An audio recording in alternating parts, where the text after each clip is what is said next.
अरे तू भगवान का अविनाशी अंश है, तेरे को कुछ नहीं चाहिए प्यारे।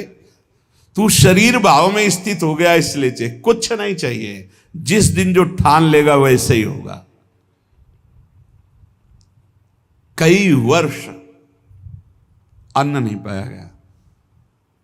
भ्रमण में क्या मिलता, कभी जब कोई पूछता वैसे तो उबली हुई आलू या इतना गुड़, या कभी कोई हफ्ता 10 दिन में दूध थोड़ा दे देता, कोई फर्क नहीं पड़ता। काफी समय तक भगवती भागीरथी के परम पावन दुग्ध का पान करके जैसा इस शरीर को बनाना चाहो 10 दिन केवल कष्ट लगता है। जैसे अन्न छोड़ो तो 10 दिन परेशानी, फलाहार छोड़ दो, केवल जल पे आ जाओ तो 10-15 दिन परेशानी। इसके बाद शरीर उसी में सेट हो जाएगा, वो उतने जल की खुराक में अपने जीवन को चलाने लगेगा। घबराते हो केवल कि ऐसा कैसे चल सकता है, सब सहन करने की कोशिश करो, सब सह लोगे। सच्ची मानिए, ये अच्छे अच्छे पदार्थ खाकर सुविधाजनक जीवन व्यतीत करके वो उच्च कोटि की अध्यात्म की ऊंचाई बहुत कठिन है, बहुत कठिन है। लालसा तो बहुत ऊंची करते हैं, लेकिन आचरण हमारे अगर ठीक नहीं है, हमारी वैसी लालसा के अनुसार साधना नहीं है, वैसे हम चल नहीं रहे, तो कैसे लालसा पूर्ण होगी? समझो पहले। देहूति जैसी पत्नी के लिए 10,000 वर्ष तक करदम जी को तपस्या करनी पड़ी थी। भगवान प्रकट हुए थे तब महाराज आदि सम्राट मनुष्य रूपा से प्रकट हुई देहूति जी, और भगवान कपिल देव जी जैसे पुत्र प्रकट हुए। तपस्या, भजन। बोले ये जो मंद बुद्धि वाले हैं, अच्छा खाने को मिल रहा है, सुविधाजनक रहने को मिल रहा है, दिन कट रहा है, दिन काटने के लिए मिला है। अरे एक एक मिनट सार्थक करने के लिए, काटने के लिए नहीं। दांती पीस के भजन होता है। देखो हम बताएं तुम्हें अनुभव की बात, 10-5 मिनट भजन में मन लग जाएगा जो अच्छा अभ्यास किए हो। शब्द याद रखो, या हम खाई पी बातें कहते हैं। अगर भजन का अभ्यास अच्छा कर रहे हो तो 10-5 मिनट, बहुत बहुत 20 मिनट घसीट ले। इसके बाद वो संकल्प विकल्प खड़ा करेगा, बेमतलब की बातें सामने, और भजन को रोकने की कोशिश करेगा। चलाओ, एक मंत्र चलाना, दूसरा नहीं चलाना, एक पकड़ लो मंत्र। 20 मिनट के अंतर्गत आप हमारे अनुभव को देख लेना, एकदम दृश्य खड़े करना लगेगा। और ऐसा उल्टा चले गए, बस ऐसे होता है, दांती पीस के उसको बार बार लड़ो, बार बार उसको परास्त करो, उसको बार बार परास्त। बेमतलब की बातें, बेमतलब का दृश्य, बेमतलब की घटनाएं उपस्थित करके वो मंत्र को रोकेगा। चलाओ, ये भगवत मार्ग की बात कह रहा हूं। अब 1 घंटा निकालो आप ऐसे युद्ध में, फिर आप खड़े हो आसन से तो ऐसे खिड़की में गर्दन जाएगी। पहले कुछ देख लें, कुछ सुन लें, कुछ, और नहीं है तो ये वो अभ्यास कर ही नहीं सकता जिसके पास मोबाइल है, नहीं कर सकता। क्योंकि जब वो स्थिति आती है ना, दांती पीस के इसको जबरदस्ती बस में करने की, पक्का समझो ऐसे ही करना पड़ता है। तो उसको लगता कैसे मारो, तो लगता है इसी मंत्र से मारो, ये तभी वो विचलित होता है। बार बार पसीना आ जाता है, माथे पे नहीं, मन पे पसीना आ जाता है, थक जाता है। जब लस्त हो जाए, त्राहिमाम मच जाए, तब और जिद्दी बनकर मंत्र जप करो, अभी बस में हो जाए। नहीं, इस मन को दुलार करना है, मन के अनुसार चलना है, और भजनानंदी की लिस्ट लगानी, लिस्ट यही लगानी है ऊपर से। महान भजनानंदी, महान त्यागी संत, सुनना ये चाहते हैं और लड़ नहीं सकते 5 मिनट युद्ध इस मन से। बड़ा विचित्र खेल। तो बोले ये जो मंद प्राज्ञ है, ये निर्णय करने वाली कुछ नहीं, कुछ समय के लिए ये शरीर मिला है, लड़ ले, जीत जाएगा, प्रभु की प्राप्ति कर लेगा। और अगर इसके दुलार में रहे तो मरेगा, जाएगा, छूटेगा शरीर। तू अविनाशी, ये विनाशी, तेरे साथ कभी नहीं रह सकता। जो भजन में प्रधान भाव रखे हुए वही उत्तम भाग्य वाले। श्रीपाद कह रहे मंद प्रज्ञास्त एवात्र मंद भाग्यास्त। अगर मंद बुद्धि तो मंद भाग्य, और तीव्र बुद्धि आप भजन के लिए निकले। भजन जब हम देखा कि शून्य जैसा हो गया मन, न मंत्र पकड़े न नाम पकड़े न कुछ नहीं, बस जिद, वो भी जिद्दी है। अरे तूफान को रोक लेना सहज है, हिमालय को उठा लेना सहज है, लेकिन मन को रोक लेना ऐसा हमने योग वासिष्ठ में पढ़ा है। अब वो शून्य हो गया, जब जिद की शून्य हो गया, ना मंत्र पकड़ रहा है ना कुछ पकड़े, एकदम खड़े हो गए, पद गायन शुरू किया। अब तेरी जरूरत ही नहीं, जोर जोर से पद गायन। ऐसे थोड़ी इस पर ऐसे थोड़ी चढ़े बैठे रह गए, हर समय 24 घंटे चढ़े बैठे। तब वो धीरे धीरे धीरे फिर हाथ उठा दिया। अब वो जब सहयोग करने लगा तब आनंद आने लगा, और जब आनंद में डूबने लगा तो परिपक्व हो गया। फिर उसको थोड़ी बहुत विघ्नकारी, अंदर ही अंदर खत्म, न मंत्र में लग रहा है, न नाम में लग रहा है, न एकदम शून्याकार स्थिति। अब हम चलाना चाह रहे मंत्र, वो बिगड़ेल कुछ नहीं सन, और उसके बिना होगा नहीं कुछ। जैसे हमारे बिना वो कुछ नहीं कर सकता, ऐसे बंधन और मोक्ष का कारण मन ही है। इसको बिल्कुल हमको ठीक करना है, दवा खवानी है इसको, दवा खवा के इसको स्वस्थ करना, तभी हम भगवत प्राप्त होंगे। हमारे बिना ये कुछ नहीं कर सकता, तो इसके बिना भी हम कुछ नहीं कर सकते, क्योंकि यही बंधन और मोक्ष का कारण, इसको ठीक करना ही है। इसलिए लोक चिंता ननो धर्म चिंता न देहगा, श्रीमद् वृंदावने राधा कृष्ण भाव भ्रतो मम। श्री वृंदावन में यदि आपको आने को मिला है, सत्संग मिला, धामवास मिल रहा है, अब मन से तुमको निकालनी लोक चिंता ना, नो धर्म चिंता ना देहगा, खाली करो, यही करना है। लोक चिंता नहीं होनी चाहिए, कल क्या होगा, आज का तो काम चल गया, अगला महीना कैसे काम चलेगा, ये अगर चिंता है तो तुम्हें भगवान का भरोसा नहीं है। ये भजन के समय ज्यादा प्रपंच रचेगा, किसका देना है, किसका लेना है, किसने कब 10 साल पहले किसने गाली थी 10 साल पहले, वो सब याद करवाएगा।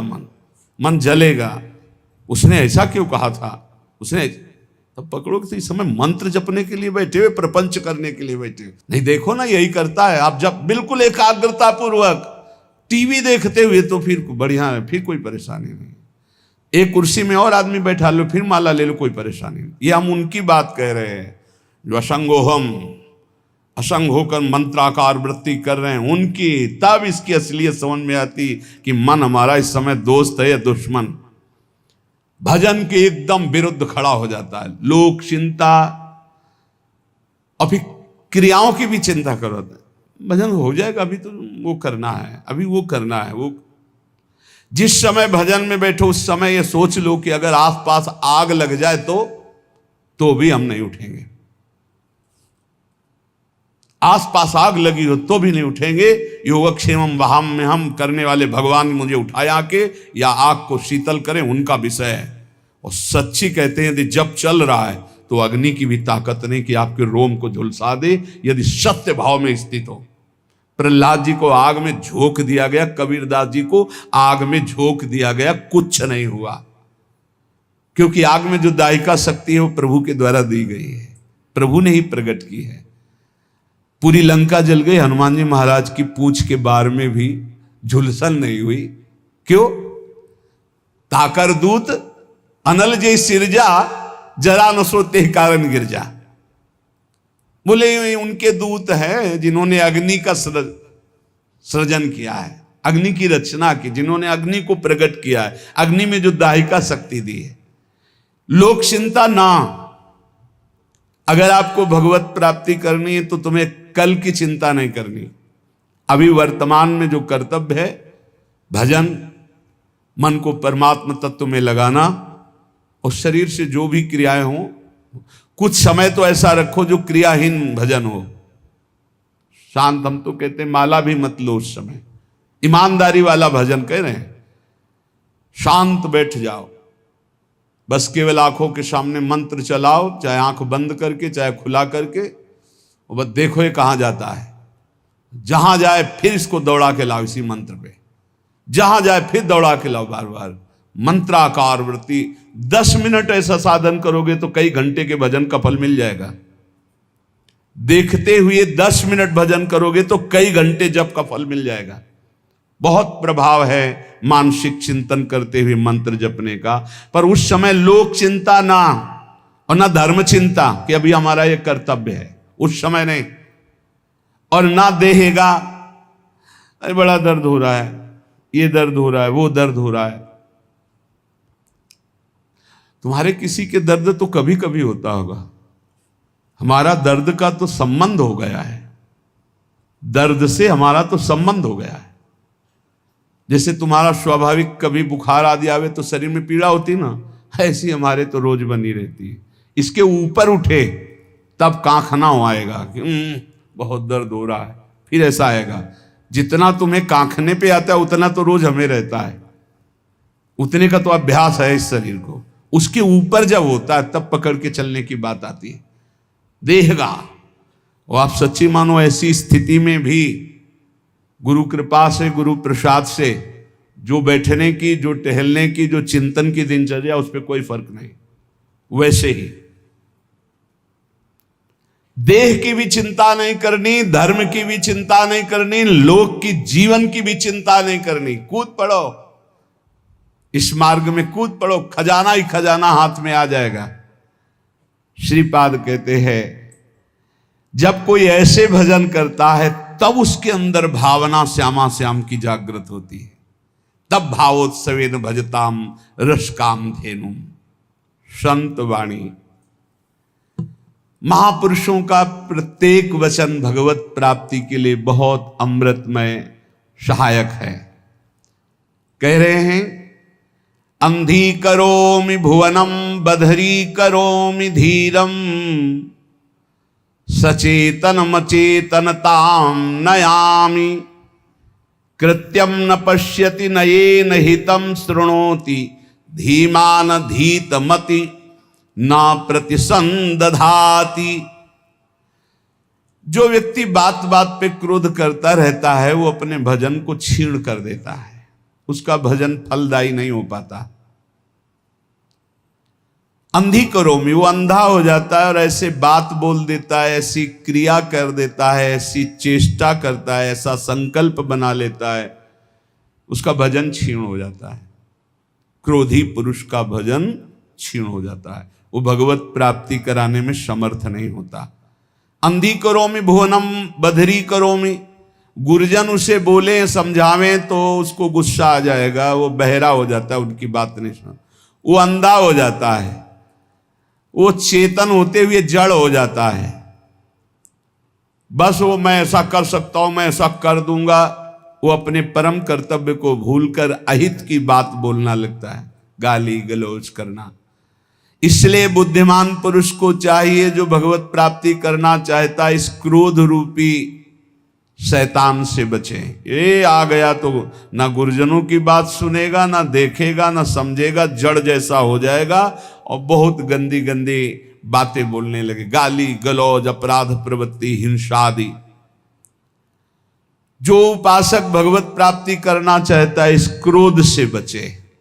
क्रोध बहुत ही हानिकारक है। ये बहुत अच्छा रहेगा, बहुत पक्के हो जाओगे। जब घर से निकले तो जन्मभूमि से थोड़ा ही निकले थे कि मन ने डरवा दिया, भोजन कहां करोगे, कौन देगा भोजन का। ये तो अभी तो शुरुआत ही हुई कि इसने हमारा साथ ही देना बंद कर दिया, बिल्कुल घबराहट पैदा कर दी।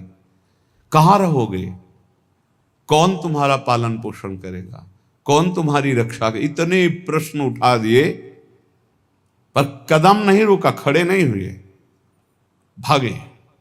कहीं कोई जग न जाए, कहीं कोई देख न ले, बस भागते गए और उत्तर देते गए मन को, प्रभु जहां जैसे रखेंगे वैसे रहूंगा, प्रभु भूखे रखेंगे तो भूखा रहूंगा, प्रभु अगर पिटवाएंगे तो पिट लूंगा, प्रभु मरवा डालेंगे तो मर जाऊंगा, कदम पीछे नहीं लौटाऊंगा।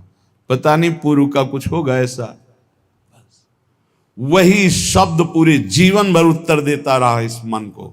जब इसने पछाड़ मारने की कोशिश की ता उसको वही उत्तर नहीं, तो कदम आगे बढ़ते चले गए। महासहानि दुखानि सुखान्युन्मादकानि वा। अब कोई दुख नहीं है। क्यों? जैसे अपनी घर आ जाए और पता चले गाड़ी बिगड़ गई तो सुख होगा इस बात का कि गाड़ी को तो बिगड़ना ही था, पर घर आके बिगड़ी ये बहुत हुआ। अच्छा, अगर कहीं रास्ते में बिगड़ जाती तो गड़बड़ हो जाता, फिर पता नहीं अंधेरा हो जाता और हम अपने घर तक नहीं पहुंच पाते। लेकिन कृपा ये हुई कि जब घर दिखाई दिया कि आ गया तो गाड़ी बिगड़ गई तो कोई परेशानी नहीं हुई, अपनी अटैची उतारी, अपने घर आ गए। ऐसे महासुखानी, पक्का विश्वास करो, यदि आप पहले से तैयार रहोगे दुखों से लड़ने के लिए तो आप कभी प्रश्न नहीं करोगे कि हमारे साथ भगवान ऐसा क्यों कर रहे हैं। और अगर ये प्रश्न आ गया कि हमारे साथ प्रभु ऐसा क्यों कर रहे हैं, तो ना आप शरणागत हो और ना आप भगत हो। ये प्रश्न भक्त के हृदय में नहीं होते। बहुत बार सुन चुके हो, ये प्रश्न नहीं होते कि आपने दुख क्यों दिया। आज तक किसी भक्त के मुख से ऐसा नहीं निकला, आपने ऐसा क्यों किया, ये प्रश्न नहीं निकला। ये प्रश्न निकलता है जिसकी शरणागति पुष्ट नहीं होती, जिसका आत्मसमर्पण नहीं होता। तो हम पहले से महापुरुष जनों के वाक्यों से पुष्ट करते हैं, यदि आपको अभी शरीर स्वस्थ है तो खूब भजन कर लो, आगे दुख आने वाला है। लिख लो अपने लोगों की क्या भजन साधना है, जो रात दिन दिव्य भजन करते रहे। उनके जाते जाते शरीर में पूज्य पाद उड़िया बाबा जो 18 घंटे पद्मासन, 18 घंटे एक आसन में बैठे, उन महापुरुष के गुदाद्वार में ऐसा चटक गया था। वो जो भी नाम हमें तो याद नहीं है, ये इन नामों में नहीं है जो अभी लिए जाते हैं, गुदा रोग से संबंधित जो बड़ा पीड़ा देने वाला रोग होता है, पर वो होता इन्हीं गुदाद्वार के अंतर्गत, बहुत पीड़ा। पर वो ऐसी स्थिति में भी पद्मासन में अपने आसन में बैठते थे, कोई औषधि प्रयोग नहीं। बोले इसका तो केवल ऑपरेशन होता है, बोले कोई जरूरत नहीं। कई महीने तक पीड़ा देता रहा, फिर गायब हो गया। क्यों? क्योंकि उतना ही प्रारब्ध है। वो जहां अपना कष्ट भुगवा दिया खत्म हो जाएगा, बिना औषधि के खत्म हो जाएगा।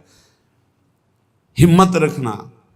बड़े बड़े महापुरुषों के शरीरों में कष्ट आया है तो पहले से तैयारी कर लो। भला हम कष्ट की तैयारी क्यों कर लें? क्योंकि हमें सुख भोगना है। देखो, जन्मभूमि से 5-7 कोस गंगा जी, नंगे पैर ऐसे जाया जाता था गंगा स्नान करने। छोटे छोटे बच्चे थे, साथ जाते, नंगे पैर चलाया जाता, क्योंकि गंगा स्नान करने जाए, बड़ा भाव रहता है, पवित्र भाव, जाग साष्टांग दंडवत।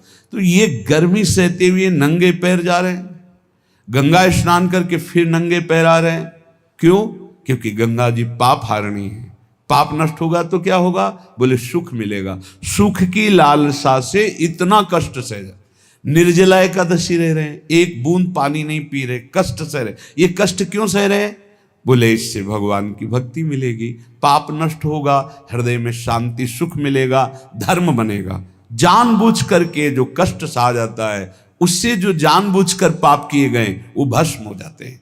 तो हम पहले से महासहानि दुखानि, भक्ति मार्ग में चलने के लिए पहले से कमर कस लें। हमारा अपमान होगा, हमारे शरीर में असाध्य रोग हो सकता है, हमें कोई भारी संकट विपत्ति घेर सकती है। क्यों? क्या भक्ति मार्ग वाले को ही मिलता है? नहीं, भोगना तो सबको पड़ता है, पर भक्ति मार्ग वाले को तैयारी इसलिए करनी कि लड़खड़ा के रुक न जाए, उसको इस क्षेत्र को क्रॉस ही करना है। इतना सबको क्रॉस करना पड़ता है। जैसे आगे की यात्रा बड़ी सुखद है, पर 1 किलोमीटर बहुत कष्टप्रद है, तो आप पहले तैयारी कर लीजिए। जल पी करके खा पी के तैयार कर कि अब हमको 1 किलोमीटर कष्ट में व्यतीत करते हुए दौड़ना है, ऐसे जाना होता है इस मार्ग में। तो खा पी के शास्त्रों का स्वाध्याय करके, सत्संग सुन करके, संतों के चरित्र सुनकर हम परिपक्व होते कि ऐसी भीषण कष्ट की अवस्था में भी मुझे भजन करना है। और भाग पड़ो, रुको मत। देखो, अगर इस मार्ग में तुम्हें जीतना है तो एक जिद्दी स्वभाव बनाना होगा। ये हमारे अनुभव की बात है। बड़े महापुरुषों के जीवन दिनचर्या को देखकर उसी का नकल करने की कोशिश की, अनुसरण करने की कोशिश की कि वैसे ही चलना है। कैसी भी परिस्थिति हो, हमारी दिनचर्या नहीं टूटनी चाहिए, बस आप जीत जाओगे। जरा सा कुछ शरीर में होता है तो कहाँ है वो, दिखाई नहीं, थोड़ा शरीर अस्वस्थ है। ये विषयी पुरुषों का होता है, ये शब्द विषयी पुरुषों का होता है। भगवत पार्षद साधकों का नहीं होता है, साधकों का नहीं होता है। किसी भी परिस्थिति में अगर जान है तो दिनचर्या है, पकड़ो, हमें ले चलो। नहीं ऐसे चलने लायक नहीं, चलो व्हील चेयर में बैठा लो, ले चलो, ये हमारा टाइम है चलने का, चलाओ। बिल्कुल जिद्दी स्वभाव, किसी की ना सुनना, अपनी दिनचर्या को भगवान मान करके चलना, बस जीत जाओगे, जीत जाओगे। कोई भी परिस्थिति परास्त नहीं कर सकती, कोई भी परिस्थिति। केवल आप बल रखो अंदर भगवान का, और अपनी दिनचर्या को प्रमाद स्थिति में मत देखो। नहीं, ये तो बहुत बड़ी हानि हो जाएगी, मेरे मन को ये प्रमाद करने की आदत बन जाएगी, ऐसा नहीं होगा। हमने बड़े महापुरुषों को देखा है, दिनचर्या भगवान का स्वरूप। कैसी भी परिस्थिति में यदि दिनचर्या को आपने टालना नहीं सीखा तो जीत जाओगे। हम जहां खड़े होते हैं वहीं खड़े होंगे, जिस टाइम खड़े होते हैं उसी टाइम खड़े होंगे, जिस टाइम बैठना उसी टाइम बैठेंगे, जिस टाइम लेटना उसी टाइम लेटेंगे। हर काम घड़ी से होता है, 1 मिनट का अंतर कभी नहीं, तो ऐसे नहीं। लड़ना सीखो, हारना नहीं। बड़ी भीषण गर्मी है, पहली बार सृष्टि में गर्मी पड़ रही है। ये गर्मी कटती थी काशी के घाटों में, जहां नीचे पत्थरों से लपट उठती थी। पीने के लिए बिस्लरी नहीं, गंगा जल, जो ऊपरी तह में गंगा जल खौलता हुआ ऐसा गर्म दिखाई दे। गंगा जल के 2 स्वरूप होते हैं, जैसे सर्दी में ऊपर एकदम ठंडा, नीचे इतना डुबकी लगाओ तो गर्म। अब गर्मी में है ऊपर गर्म, नीचे ठंडा। वो हम लोग वहां रहे तो पूरी प्रक्रियाएं सब पता है। दिन में पंडों की छतुरी और रात में ऐसे बस वही मार्किन जो पहने वही बिछा ले, आग, पसीना पसीना पसीना। ठीक 2 बजे वो दुप दुप वाली घड़ी छोटी, बस सूर्य दिनचर्या, जल लिए विश्वनाथ। अपने जीवन को ऐसा बना लो मजबूत, कोई भी रोग दोष दुख विपत्ति संकट प्रभु के चिंतन से ना हटा पावे।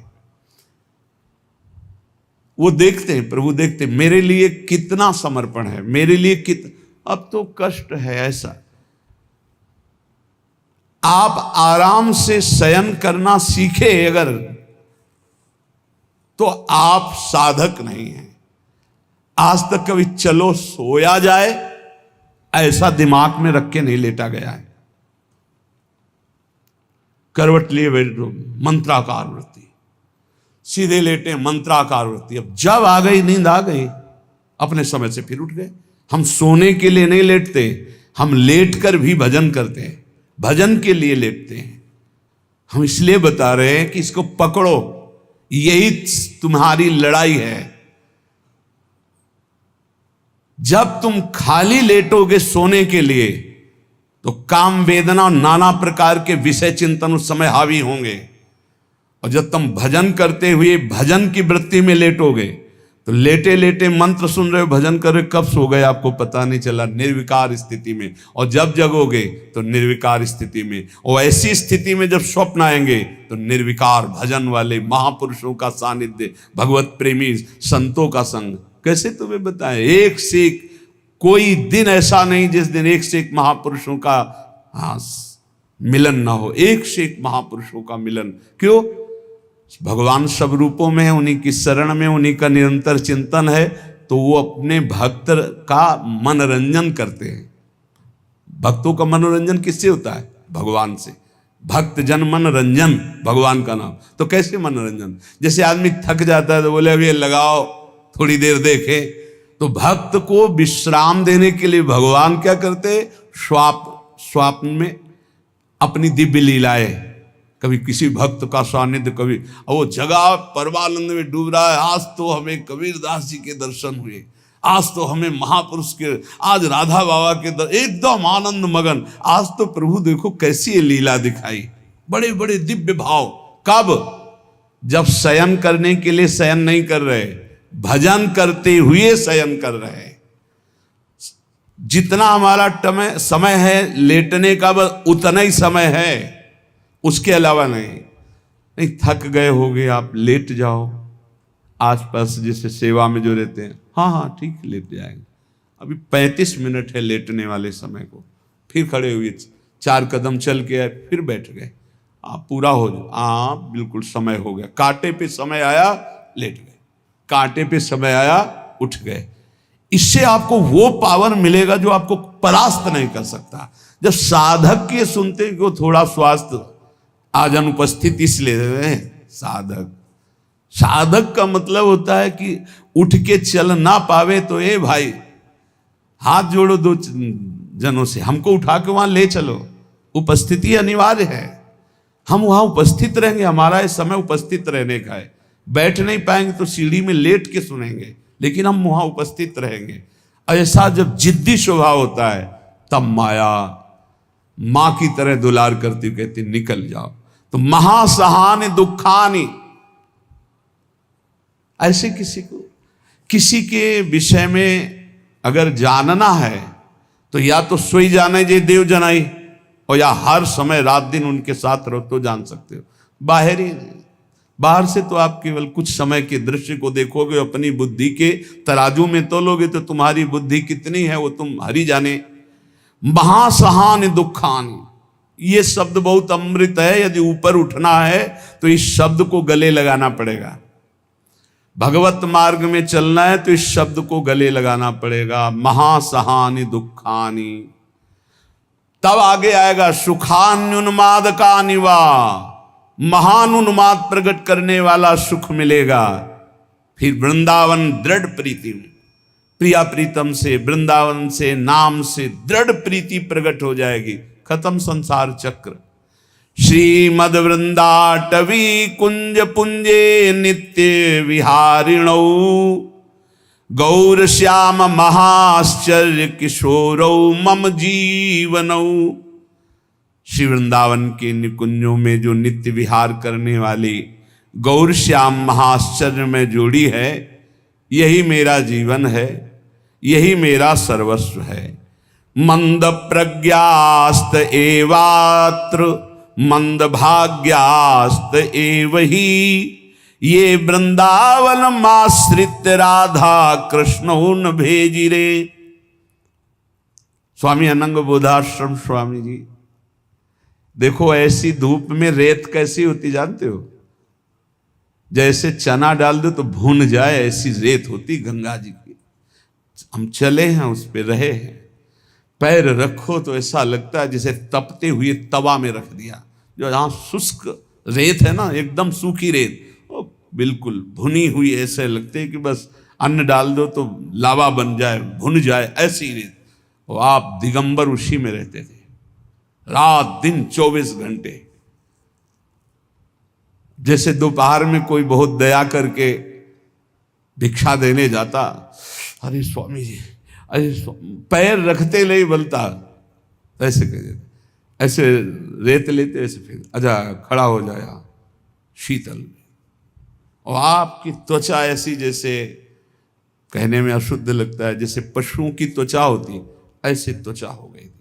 प्रकृति का वार पूर्ण सहते हुए तब धर्म सम्राट करपात्री जी साष्टांग दंडवत करते से, अगर मूर्तिमान ब्रह्म का साकार रूप देखना है बोले जाओ, अश्विनी आश्रम की रेती में पड़ा हुआ है मूर्तिमान ब्रह्म, जटाओं का भार, पूरा शरीर श्याम वर्ण का, दिगंबर, ब्रह्माकार उन्मादकारी नेत्र, रात दिन एकांत वही गंगा की रेती।